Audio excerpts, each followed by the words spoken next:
오늘 읽은 말씀은 사도 바울이 빌립보 교회를 위해서 기도하고 있는 내용입니다. 기도의 내용이 네 가지로 나누어 볼 수 있는데, 여러분 오늘 오전에 이렇게 생각해 봤을 때 빌립보 교회 참 좋은 교회이고 건강한 교회라고 할 수 있을 텐데, 그렇다고 해서 교회가 완전한 교회, 완성된 교회라고 말할 수는 없습니다. 우리들 각자의 신앙도요, 아무리 오랜 시간 예수를 믿고 오랫동안 신앙생활을 해도 저와 여러분의 신앙이 완성되어지는 것은 주님이 다시 오시는 날 가야 완성이 될 수 있어요. 아직은 저와 여러분이 이 땅에 있어서 신앙생활을 하기 때문에 여전히 우리는 다 부족함이 많고 연약함도 많고 부끄러운 것도 많은 모습으로 신앙생활을 하고 있잖아요. 그래서 우리는 나 자신을 위해서도 기도해야 되고 우리 교회를 위해서도 기도해야만 합니다. 저와 여러분이 구원받을 때 믿음으로 구원받았어요. 그 구원받기 전에 우리는 형편없는 죄인이었습니다. 지옥에 멸망당할 수밖에 없는 인생이었는데 어느 날 우리가 예수님을 믿게 되었고, 그래서 예수님이 우리를 죄 가운데서 싹 건져내 주셔서 지금 우리가 신앙생활을 하고 있지만은, 예수님이 우리를 구원하셨다고 해서 우리가 완성된 사람이 아니에요. 여전히 저와 여러분이 예수 믿은 다음에도 죄를 또 자꾸 짓잖아요. 그리고 우리의 신앙은 예수님을 닮아가는 것이 우리 신앙의 매우 중요한 목표인데, 아직도 우리 각자가 우리 스스로를 보면 예수님을 닮아가는데 너무 부족하죠. 예수님과 나를 비교해 보면 예수님은 이만큼 있다면 저와 여러분은 아직도 바닥에서 기고 있는 모습이기 때문에, 그 예수님을 닮아가고 저와 여러분이 예수님처럼 살기 위해서는 여전히 많이 성장하고 많이 자라야 된단 말이죠. 그래서 그렇게 하는데 반드시 기도가 필요한 거예요.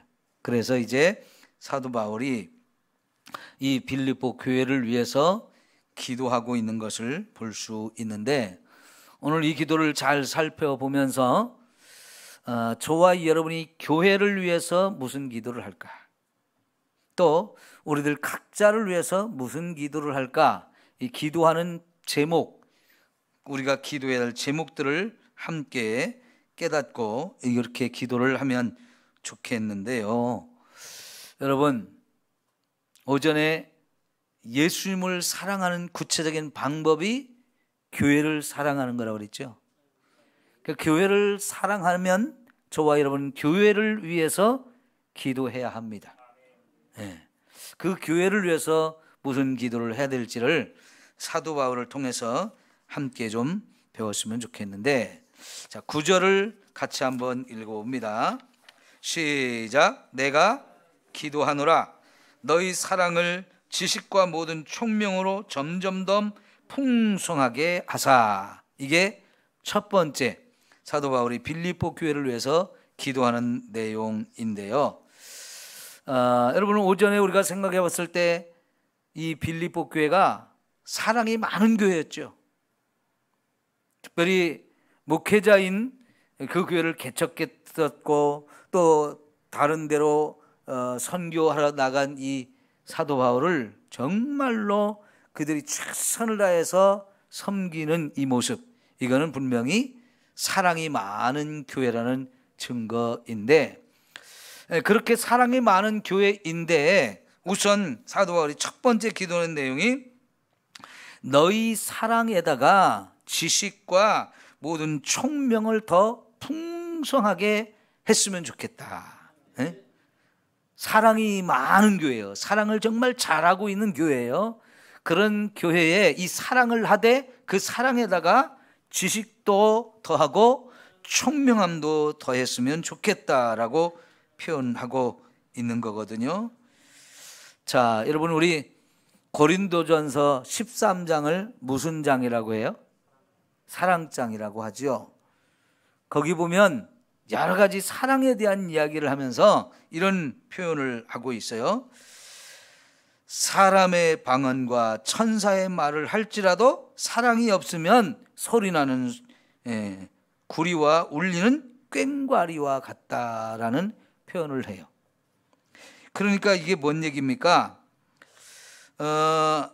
천사의 말을 하고 또 방언을 다양하게 한다 할지라도 사랑이 없으면 그거는 아무 의미 없는 소리에 불과하다는 거죠. 그 천사의 방언, 사람의 방언, 이런 게 뭡니까? 방언의 은사를 말하는 건데, 하나님이 주신 여러 가지 은사가 있는데 그런 은사들을 제대로 사용하기 위해서는 사랑이 필요하다고 얘기를 하는 거예요. 사랑을 가지고 방언을 하고, 사랑을 가지고 질병을 치유해주고, 사랑을 가지고 무슨 일을 한다. 이거는 정말 그 은사 자체도 귀한 건데 거기다 사랑을 더해서 하니까 그 은사가 너무너무 빛이 나는 거예요. 근데 여러분, 그 고린도전서 13장에 내 몸을 불사르게 내어준다 할지라도 사랑이 없으면 아무것도 아니다 그랬어요. 우리가 남을 위해서 내 몸을 불사르게 내어주는 이건 사랑이라고 생각하기가 쉬운데, 남을 위해서 내 몸을 불사르게 하는 그 어마어마한 일을 하는데도 사랑 없이도 할 수 있다는 거예요.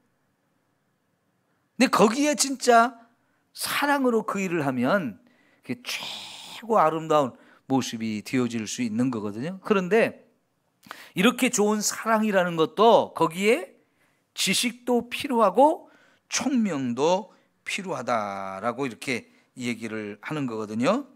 자, 그러니까 여러분, 저와 여러분이 사랑을 이제 우리 안에 풍성하게 하는 것도 중요한데, 이왕이면 거기에 그 사랑에다가 지식과 총명함도 이제 우리가 갖고 사랑을 해야 할 줄 믿습니다. 자, 그럴 때 이 지식과 총명이라고 하는 거 우리가 좀 잘 생각해 봐야 되겠는데, 예를 들면요, 구약 성경에 최고의 사랑의 모델을 몇 개를 뽑아볼 수가 있는데, 대표적인 최고의 사랑이 뭐냐면 다윗과 요나단 사이의 사랑입니다. 젊은 남자들이 굉장히 뜨겁게 사랑을 했어요. 그래서 여러분, 요즘에 동성연애자들은 이 다윗과 요나단이 동성연애를 했다라고 얘기를 해요. 여러분, 우리가 한 번도 그렇게 생각해 본 적이 없잖아요, 그죠?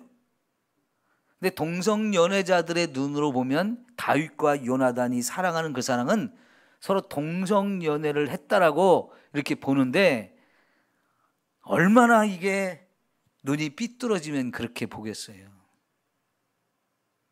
그런데 다윗과 요나단의 사랑은 동성연애를 하는 사랑이 아니고요, 진짜 남자와 남자지만 정말 멋지게 사랑을 했는데, 이 사랑이 왜 아름답느냐? 요나단이 어떤 사람이에요? 사울의 아들입니다. 그것도 큰 아들이에요. 그러면 아버지가 돌아가시면 당연히 이제 요나단이 왕이 될 수 있는 사람입니다. 1순위예요. 왕이 될 수는 1순위예요. 그리고요, 그 요나단이 아버지와는 달리 정말 믿음이 좋은 사람이었어요. 블레셋과의 전쟁이 일어나서 군사가 이제 전쟁터에 와서 서로 마주보고 있는데, 이스라엘 백성들이, 군사들이 겁에 질려가지고 블레셋 사람들과 맞서 싸울 용기를 못 내고 있어요. 벌벌 떨고 있는데 요나단이 말이죠, 다윗과 똑같은 마음을 가졌어요. 하나님이 나 한 사람을 통해서도 얼마든지 저 블레셋 사람들을 물리칠 수 있다고 하는 믿음을 갖게 되었고요. 그래서 다 겁을 먹고 전쟁을 할 줄 모르고 있는데 요나단은 담대하게 자기 자신을 블레셋 군사들 앞에 내보이면서 저 산꼭대기에 진을 치고 있는 블레셋 그 진영을 향해서 자기를 따라다니는 병사 한 명만 데리고 산을 올라가요. 그것도 일부러 블레셋 사람들이 자기 올라가는 모습을 볼 수 있도록 올라가요. 그러면서 마음이 뭐냐면 저 블레셋 사람들이 나를 올라오라고 하면 좋겠다. 그러면 그거는 하나님께서 100% 나를 통해서 저 블레셋 사람들을 나한테 붙여주고 내가 승리하게 하는 신호라고 나는 믿고 싶다. 그러면서 올라가요. 그런데 만일 이게 하나님 뜻이 아니라면 야 이놈아 우스운 짓 하지 말고 까불지 말고 가! 이러면 이거 하나님이 나를 붙여준 게 아니다라고 생각하면서 올라가는데요. 여러분 누가 봐도 이거는 인간적으로 봐도 블레셋 사람들이 봤을 때 올라와봐 우습게 보면서 한 방에 물리칠 수 있다라고 하면서 올라오라고 할 가능성이 100% 있는 거예요. 근데 오히려 요나단은 그렇게 할 가능성이 많은데 그렇게 하면 그거는 하나님이 나를 저 사람들을 나한테 붙여가지고 내가 승리하게 해줄 거라는 믿음을 가지고 가는데 이게 보통 믿음이 아니죠. 저 사람들 아무리 막강해도 그리고 나 혼자 내 병사 한 사람 데리고 올라간다 할지라도 하나님이 나와 함께 하시고 나를 도와주시면 얼마든지 내가 이길 수 있다는 이 믿음을 가졌는데 이게 사실은 다윗이 골리앗한테 나갈 때 믿음하고 똑같은 믿음이에요. 그래가지고 결국 요나단이 혼자 가가지고 블레셋 군대에 쳐들어가서 막 휘저어가지고요 블레셋 사람들이 막 사방으로 흩어지고 수많은 사람을 죽여요. 근데 거기에 막 난리가 났어요. 근데 그거를 이 사울 왕의 진영에서 갑자기 저쪽 보고 있는데 막 저쪽에 블레셋 군대가 막 난리 난 걸 보면 이게 웬일이냐고 혹시라도 우리 병사 중에 누구 없어진 사람 있어? 확인해 보니까 요나단이 없어졌거든요. 그럼 요나단이 저기 지금 혼자 쳐들어간 거구나 이렇게 하면서 그 소리 거기에서 요나단이 혼자 맞아 죽을 줄 알았는데 오히려 요나단이 막 승리하고 블레셋 사람들이 막 흩어지고 난리가 나는 모습을 보면서 야 요나단이 진짜 잘 싸워가지고 이기고 있구나. 그걸 보면서 사울왕과 병사들이 용기가 나가지고 함께 싸워서 그날 큰 승리를 이뤄냈거든요. 요나단이 믿음이 정말 좋은 사람이었어요. 그러니까 요나단의 믿음이나 다윗의 믿음이 정말 대단한 비등비등한 그런 믿음이죠. 정말 쌍벽을 이루는 믿음이었단 말이에요. 그러니까요 그 두 사람이 만나는 순간 저런 믿음을 가진 사람 내가 좋은 친구가 됐으면 좋겠다. 저 정도 믿음을 가진 사람 내가 정말 좋은 친구가 됐으면 좋겠다 해가지고 서로 그날 친구가 되었어요. 그리고는 정말 서로를 사랑해주고 아끼고 그러는데 이상하게 아버지가 요나단의 아버지 사울 왕이 다윗을 시기하면서 다윗을 죽이려고 하잖아요. 그걸 요나단이 알고 아버지 그러지 마세요. 우리에게 얼마나 소중한 병사입니까? 저렇게 싸움 잘하고 믿음이 좋은 사람이 있으면 적군을 물리치는데 우리가 얼마나 좋아요. 그러면서 요나단이 다윗을 두둔하고 그러니까 아버지가 화를 내면서 야 이놈아 그놈이 살려두면 이 왕권도 빼앗길 수 있고 너도 왕이 될 수가 없어. 여러분 이 말을 들으면 요나단이 누구 편을 들어야 돼요? 아버지 편을 듣는 게 100%에 될 거예요. 왜냐하면 이 왕권이라는 거 함부로 빼앗길 수 없는 거잖아요. 그런데 놀랍게도 요나단은 다음 누가 왕이 될 거냐 했을 때 그거를 하나님이 내가 아니라 다윗을 선택했다는 걸 알아요. 하나님이 다윗을 왕으로 세웠다는 걸 알아요. 그러면서 이거 하나님이 그렇게 결정하셨으면 내가 비록 사울 왕의 아버지고 가만히 있으면 나한테 왕이 자리가 올 가능성이 있지만 이거는 하나님이 결정한 거기 때문에 내가 왕이 될 수 없고 다윗이 왕이 돼야 된다라고 생각해요. 인간의 모든 욕심, 인간의 모든 시기심 이런 걸 다 내려놓고 하나님 뜻을 전적으로 순종하는 이런 멋진 믿음으로 오히려 다윗의 왕이 되어야 된다고 하면서 다윗을 높여주고 지켜주려고 하는 이런 사랑을 나누는 걸 봐요.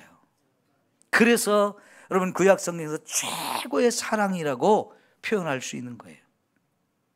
결국 그래서 요나단이 다윗을 피난을 가게 하고 아버지를 피해서 도망가게 해주고 약속하기를 이 다음에 네가 왕이 되면 내 자식들 좀 부탁한다.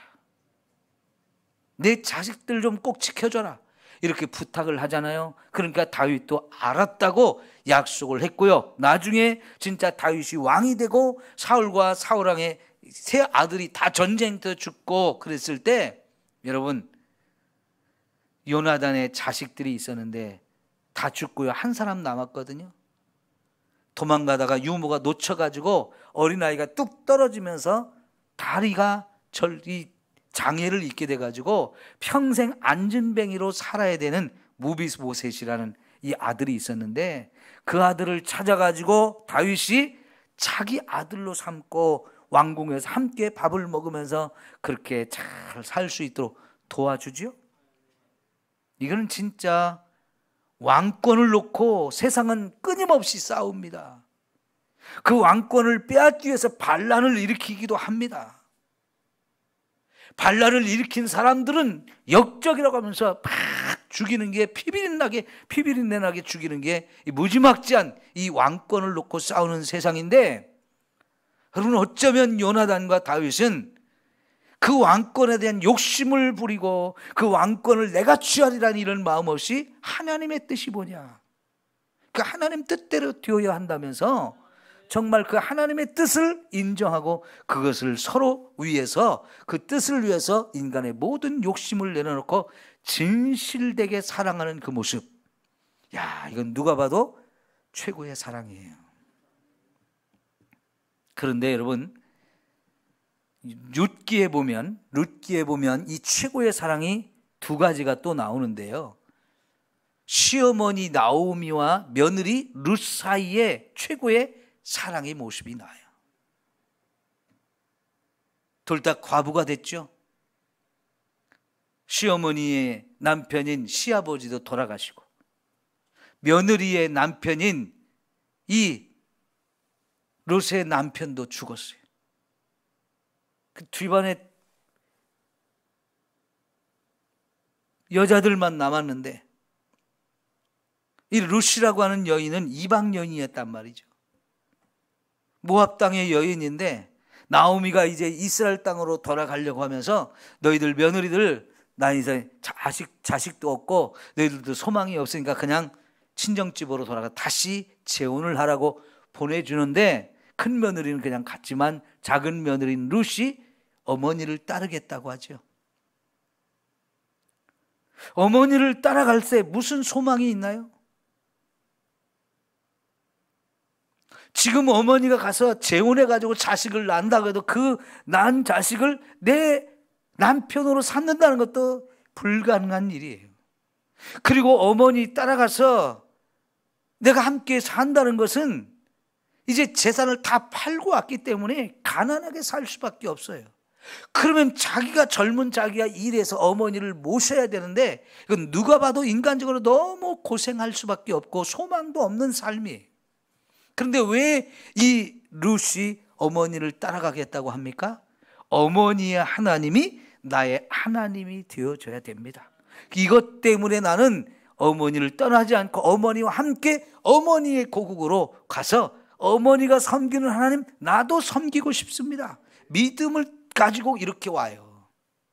그리고는 그렇게 와서 정말 오자마자 함께 어머니와 먹고 살기 위해서 동네로 남의 추수하는 밭에 가서 이삭 죽기를 해가지고 먹고 사는데 여러분 생각해 보세요. 이삭 죽기에 가지고 얼마나 살겠습니까? 어느 나라든지 남자가 있어야 가정이 지켜지고 남자가 나가서 일을 해야 돈도 많이 버는데 젊은 여인이 남편도 없이 과부가 되어서 이렇게 와서 이삭 죽기에 가지고 시어머니와 함께 산다는 거 정말 이거 한계가 있어요. 그런데 불평하지 않고 열심히 그 일을 합니다. 이 시어머니와 며느리 사이에 이 사랑은 믿음을 놓고 하는 최고의 사랑이라고 볼 수 있는데요. 그 사랑이 얼마나 아름답든지 하나님께서 그 사랑을 축복해 주셔가지고 결국은 이 보아스라고 하는 남자를 만나게 해줘요. 하나님이 정하신 율법에 따라서 그렇게 과부가 된 가정, 그 집에 가장 가까운 친척이 기업을 물러줘야 된다. 이게 하나님이 정하신 법인데요. 그런 제도에 따라서 그 기업을 책임져 줄 수 있는 보아스라는 사람을 하나님이 세워주셔가지고 이 룻을 자기 아내로 맞아주는데, 그러려면 이 사람이 팔아먹었던 땅을 다 사줘야 되는데, 여러분 옛날이나 지금이나 제일 비싼 것 중에 하나가 땅값이잖아요. 이 땅값, 이 땅을 팔아먹은 땅을 사서 다시 돌려준다면 엄청난 돈이 들어가는 거예요. 그런데도 불구하고 이 보아스라고 하는 사람은 하나님의 명령이고 하나님이 정하신 법이기 때문에 그거를 순종하면서 그 여인을 자기 아내로 맞고 그 여인과의 관계에서 자식을 낳으면 내 자식이 아니라 죽은 이 여인의 남편의 후손이 되어서 이 가문의 문을 닫게 된 것을 가문을 다시 후손을 이어가도록 해주는 건데요. 이 일을 한단 말이죠. 그래서 이 나오미와 룻의 인생이 활짝 피게 되어지는데, 이런 보아스 같은 멋진 사람을 만났기 때문에 그렇게 되는 거예요. 다윗과 요나단의 사랑, 어머니 룻과 나오미와 며느리 룻의 사랑, 또 그 룻에 하나님 붙여준 보아스라는 사람과의 이 사랑, 이런 사랑이 구약 성경에서 최고의 사랑이라고 말할 수 있을 것입니다. 여러분, 이들이 이렇게 아름다운 사랑을 할 수 있었던 것은 믿음 때문이었어요. 하나님의 뜻을 따르고 하나님의 말씀대로 살아가는 거, 여기서 말하는 지식이 바로 그거예요. 사랑에다가 사랑을 하되 하나님의 말씀을 따라 사랑하라는 거예요. 그럴 때 그 사랑이 더 아름다운 사랑이고요. 그런 사랑은 모든 것을 이기는 거예요. 인간의 욕심, 이런저런 계산, 고난, 이런 것을 다 이길 수 있는 사랑이 되어지는 거죠. 하나님의 뜻을 위해서는 왕권을 포기할 수 있는가, 왕권에 대한 욕심을 내려놓을 수 있는가, 내가 인간적으로 막 고생할 수밖에 없고 인간적으로 희망이 안 보이는데 그럼에도 불구하고 하나님 뜻을 이루기 위해서는, 내 믿음으로 살기 위해서는 그까짓 건 내가 감수하겠다고 하면서 가는 사랑. 하나님의 뜻을 순종하려면 엄청난 재산의 손해가 있고 그 사람을 끝까지 책임져야 되는 그런 일인데도 불구하고 하나님 말씀대로 살기 위해서, 하나님 뜻대로 하기 위해서 이런 사랑을 하거든요. 우리의 사랑은 그냥 맹목적이고 인간적인 사랑이 아니고 믿음을 따라, 말씀을 따라가는 이런 사랑이 되어져야 할 줄 믿습니다. 여러분, 이 세상에서 제일 사랑하는 관계가 부부관계 아니면 부모가 자식을 사랑하는 관계예요. 그런데 이 최고의 사랑이 있는 가운데도 잘못하면 맹목적인 사랑이 되기가 쉬워요. 맹목적인 사랑, 분별력이 없는 사랑이죠. 그거는 자식이 잘못된 걸 알면서도 사랑하기 때문에 그냥 사랑만 하면 그건 잘못된 사랑이죠. 자식이 잘못된 길을 가면 반드시 그것이 잘못이라는 걸 가르쳐주고 때로는 따끔하게 벌을 주어서라도 절대 그 길로 가지 못하도록 바로 잡아줘야 이게 최고의 진짜 사랑이죠. 사랑이라고 해서 무조건 덮어주고 무조건 용서하고 무조건 사랑한다, 그러면 그건 맹목적인 사랑이 되기 때문에 안 돼요.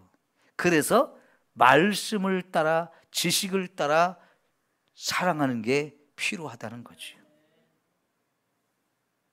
가끔은 보면 자식이 잘못하는데도 불구하고 부모가 바로잡아주지 못하는 이런 부모들이 있는 걸 보게 되는데, 그게 얼마나 잘못되는 거예요. 그럴 때는 반드시 주 안에서 자녀들을 잘 양육해서 그 자녀들이 바른 길로 갈 수 있도록 하는 게 분명히 필요한 거죠. 총명이라는 것을 다르게 말하면 분별력이거든요. 이 분별력을 가지고 자식들을 사랑할 때 그 사랑이 참된 사랑이 될 수 있고 제대로 된 사랑이 되어줄 수 있는 거지요. 자, 두 번째 기도의 제목을 우리가 봐야 되는데요, 10절을 봅시다. 자, 10절 시작. 너희로 지극히 선한 것을 분별하며 또 진실하며 허물 없이 그리스도의 날까지 이루고. 여기 두 가지 제목이 와요. 첫 번째 제목은 지극히 선한 것을 분별해야 한다는 거.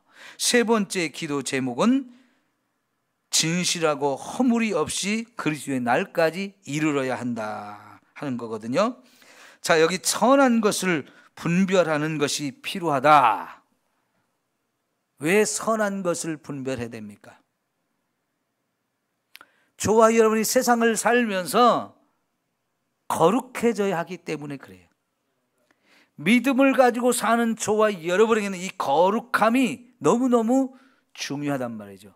이 구원이라는 말이 다른 말로 하면 죄에서 건져주는 거예요. 죄라고 하는 것은 거룩하지 못하다는 거죠.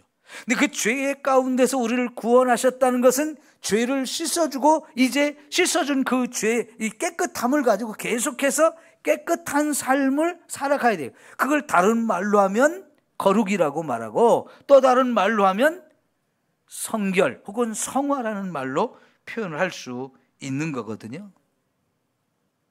그러니까 여러분, 우리가 자꾸 옳고 그른 것을 분별하고 선과 악을 분별해서 우리는 선한 것을 선택하고 악한 것을 버려야 되죠. 옳은 길을 자꾸 선택하고 잘못된 길을 자꾸 벗어나는 이러한 모습이 필요하다는 이야기입니다. 그러기 위해서는 선한 것을 분별할 수 있어야 돼요.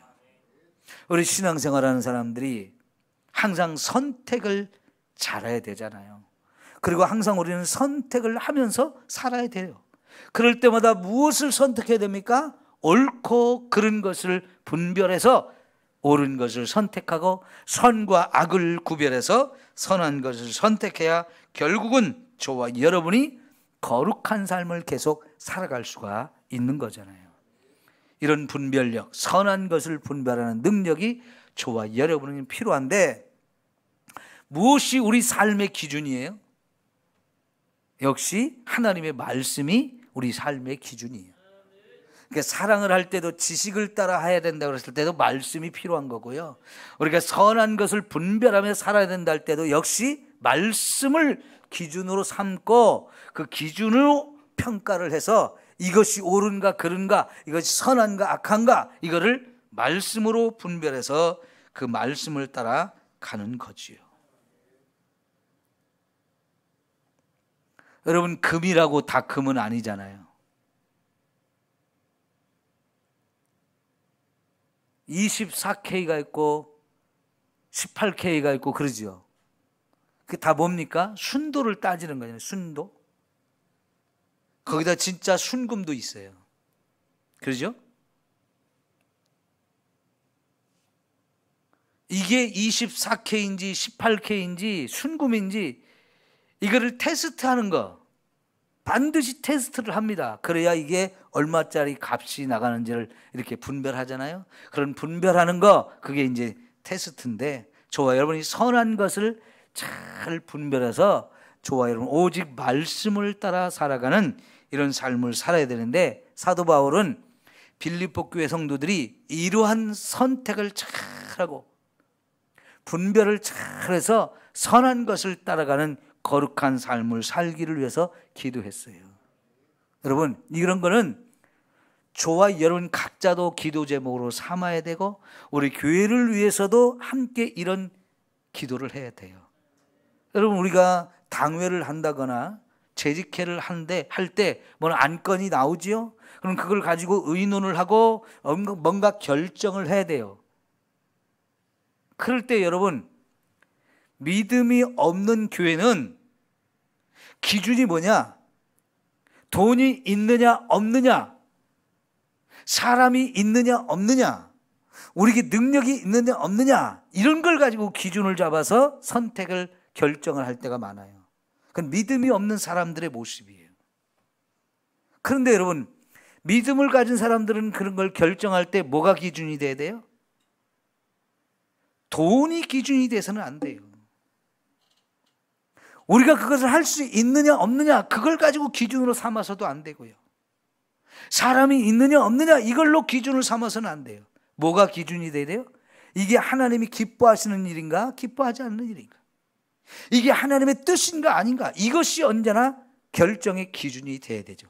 그래서 그것이 결정의 기준이 되면 돈이 없어도 하자, 사람이 없어도 해야 된다, 우리는 능력이 없지만 해보겠습니다, 이러면서 그 일을 하려고 하거든요.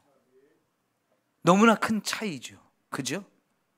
그러니까 우리가 말씀을 가지고 선한 것을 선택하고 분별한다, 이거는 너무너무 중요한 거예요. 그 다음 세 번째 기도가 진실하여 허물 없이 그리스도의 날까지 이르기를 바란다. 이 얘기는요, 우리가 이 세상에서 신앙생활을 하지만 세상이 끝나는 날이 오는 거예요. 그죠? 그 끝날은 주님이 재림하는 날이고, 재림하면 반드시 뭐가 있어요? 예수님의 심판이 있단 말이죠. 우리는 그 예수님의 심판대 앞에 서서 예수님의 심판을 받아야 될 사람들이에요.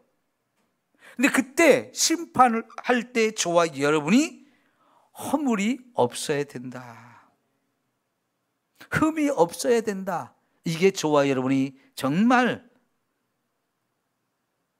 관심을 가져야 되고, 항상 여기에 우리 신앙생활에 초점이 맞춰 있어져야 돼요. 그 예수님의 재림의 날이 언제일지 우리가 모르기 때문에 그렇잖아요.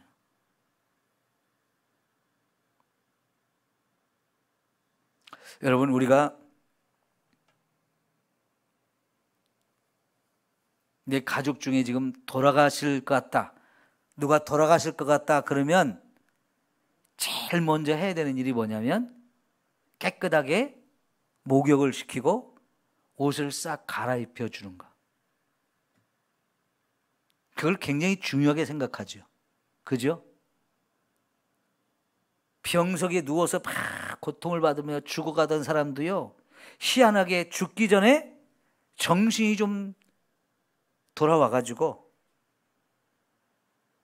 자기가 스스로 목욕을 하고 옷을 갈아입고 죽을 준비를 하는 사람들이 있어요. 어쩌면 이게 모든 사람의 본능인 것 같아요. 그러죠? 하나님이 그런 기회를 주시는 것 같아요.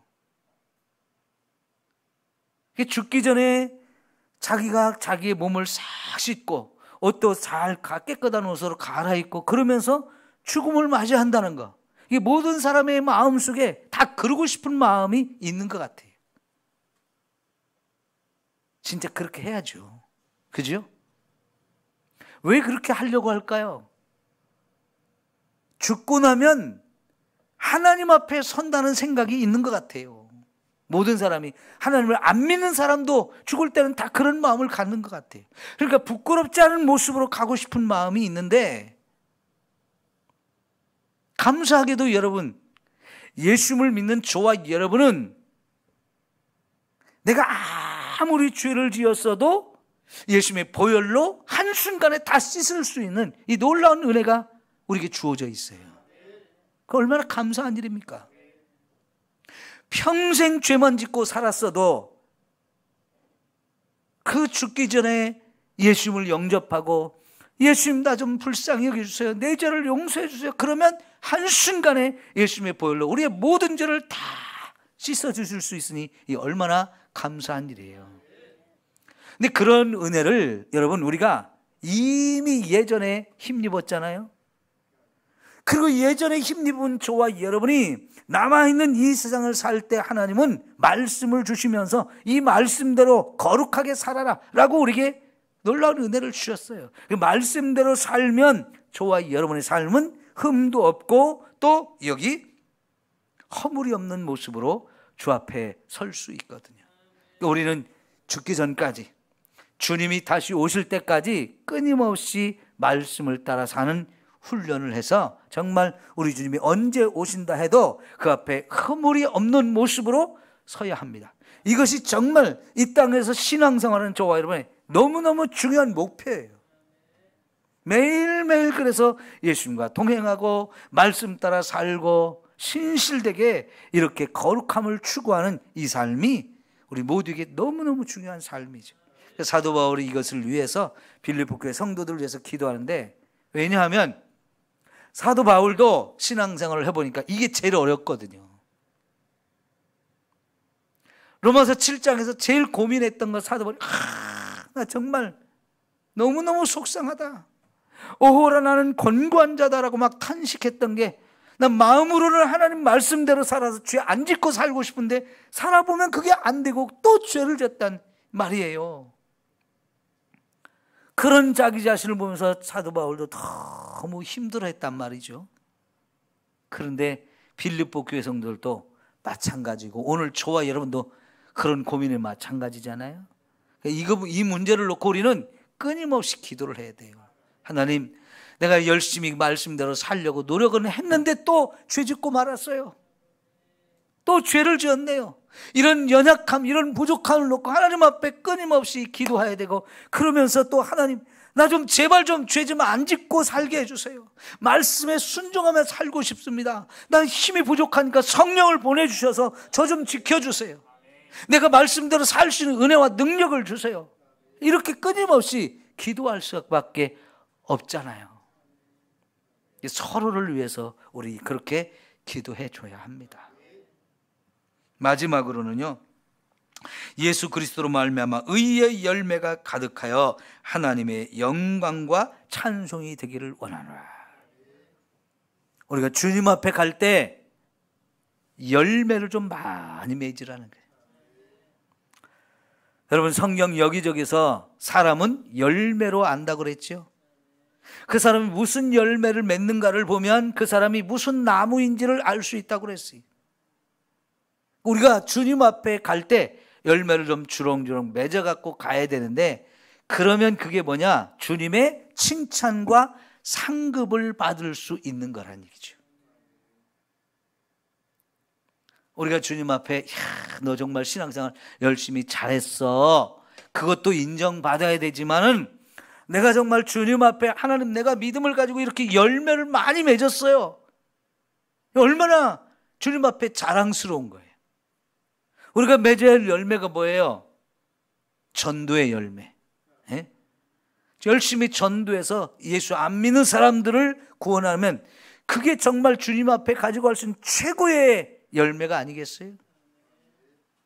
여러분, 또한 우리가 사랑의 열매, 내 이웃의 어려운 사람들을 내가 가진 것을 자꾸 내어서 이렇게 나누고 베풀고 함께 섬기며 살아가면, 이런 열매는요, 하나님께서 내가 갚아준다 너무나 많이 약속하잖아요. 근데 할 수 있는데도 불구하고 사랑을 안 하면 그건 정말 무서운 책망을 또 받는다 그랬어요. 여러분, 우리 하나님 나라 가기까지 열매를 좀 많이 맺읍시다.